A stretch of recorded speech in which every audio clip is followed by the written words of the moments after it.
Welcome to another of the Centre for Economic Policy Research's video podcasts on the fast-moving impact of COVID-19. My name is Tim Phillips.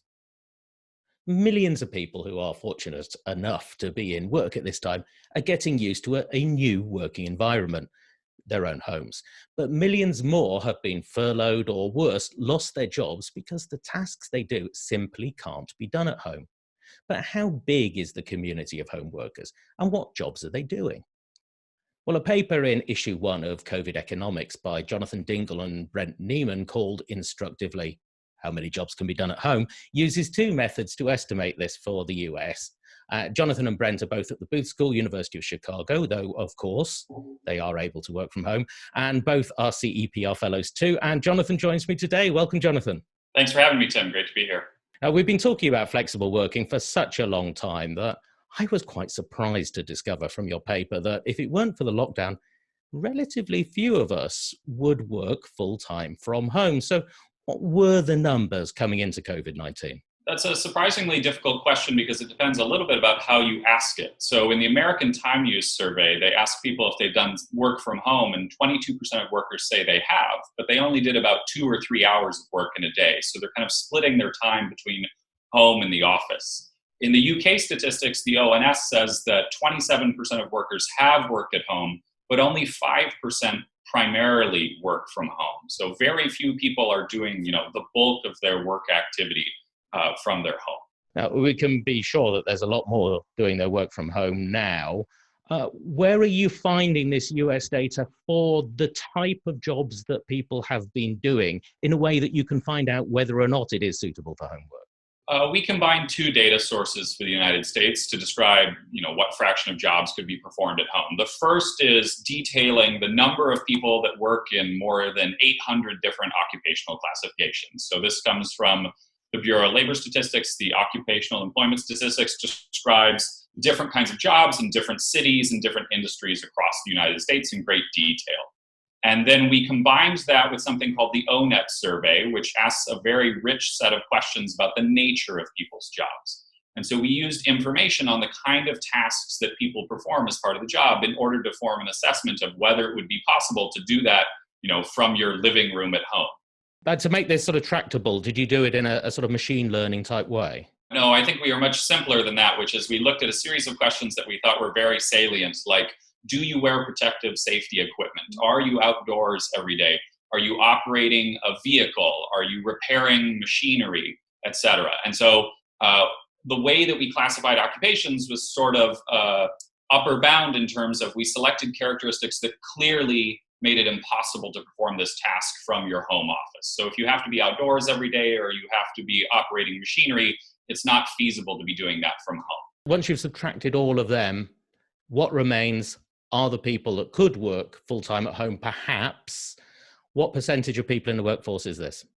In the United States as a whole, it's 37% of jobs. So about 1 in 3 Americans could, plausibly be doing their occupation at home. That is quite a reasonable number. It's quite a large number. Are they evenly distributed around the country and in their share of the economy? Do they tend to be richer or poorer than the average worker? No, there's a lot of heterogeneity in this. So the occupations where there's great scope to work from home are things like lawyers, teachers, managers, folks in finance. And those occupations are not evenly distributed across cities or across industries. The occupations that are least likely to able to work from home are retail clerks, restaurant servers, et cetera, where you have to be physically present to do it.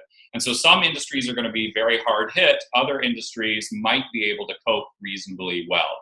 And that means that there's big geographic variation where cities like Washington, D.C., San Francisco, San Jose are going to be in relatively good shape in the sense that maybe almost half of their occupations could be performed at home, while something like only a quarter or less of occupations in places like Las Vegas or parts of Hawaii, these entertainment tourist destinations, those aren't going to happen from somebody's home office.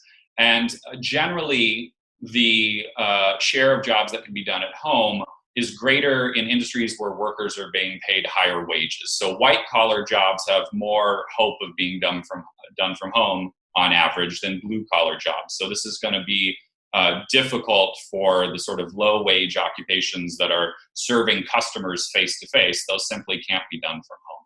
I see from reading your paper, you had another method that you used as a sense check for this outcome. What was it? Why did you do it? And did it give you the same numbers? Yeah, so the second approach that Brent Neiman and I took to this was to simply use introspection, essentially, coding things ourselves in terms of we went through the list of some 800 occupations and said, could you do this from home? And thankfully, that generated a very similar answer to the one that used the task content of occupations to describe whether it would be feasible.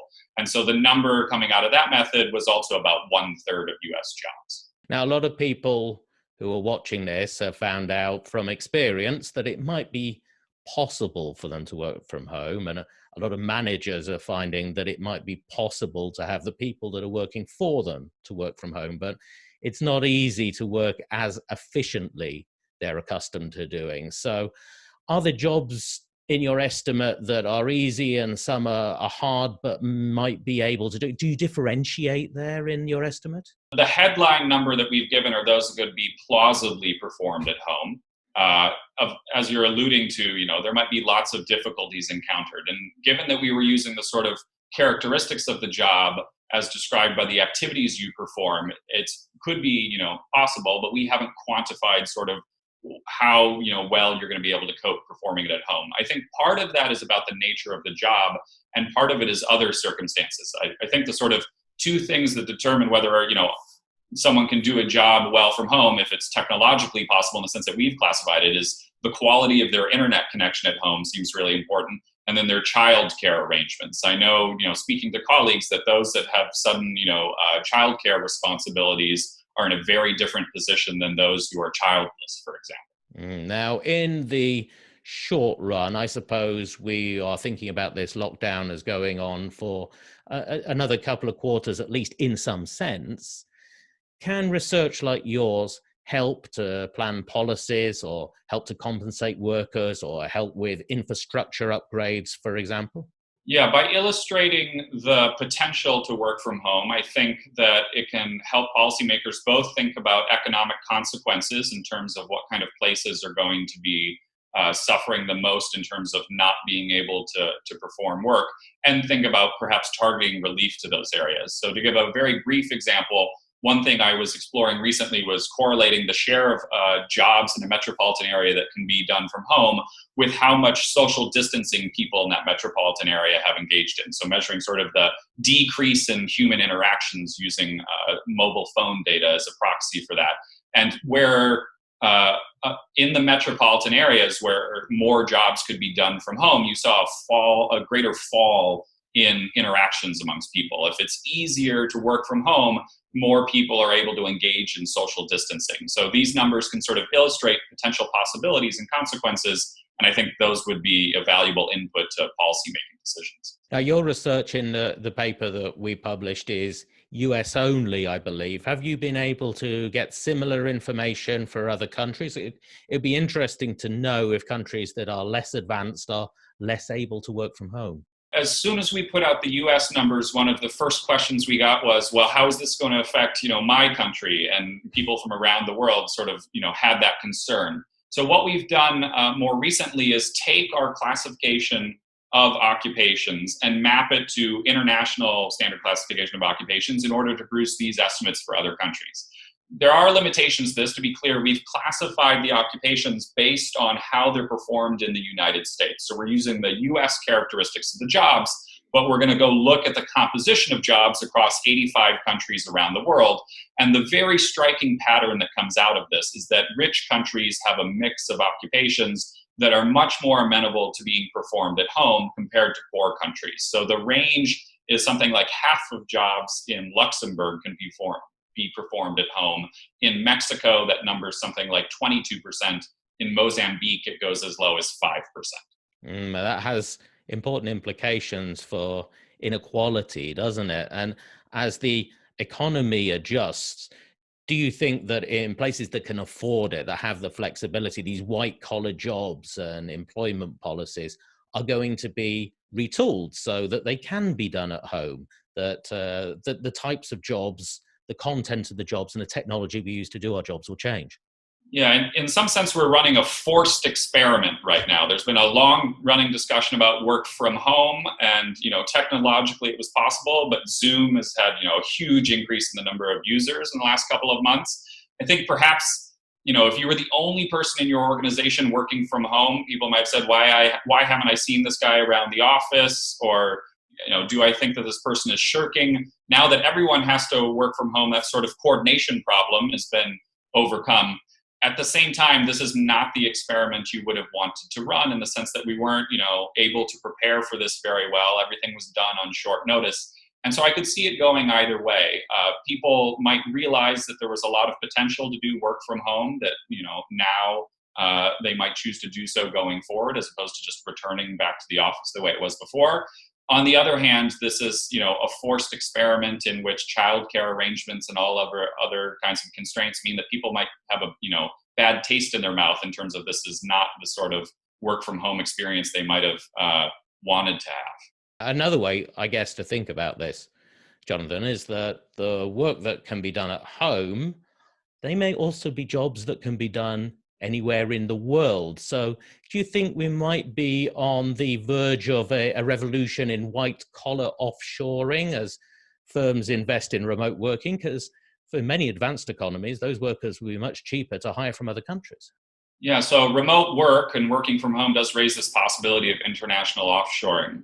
Something that I would love to explore, but people haven't quite asked the question precisely enough for us to really have data on it, is distinguishing between the kinds of work that you want to do from home, where you need to be synchronized with your colleagues, versus asynchronous work. So it's true that you can work remotely, but if we all want to be on a Zoom call talking to each other at the same time, if you're 12 time zones away from me, that's going to raise a coordination problem. And so there's going to be an advantage to being in the same time zone, even if we're all sitting in our houses separated and only doing this electronically.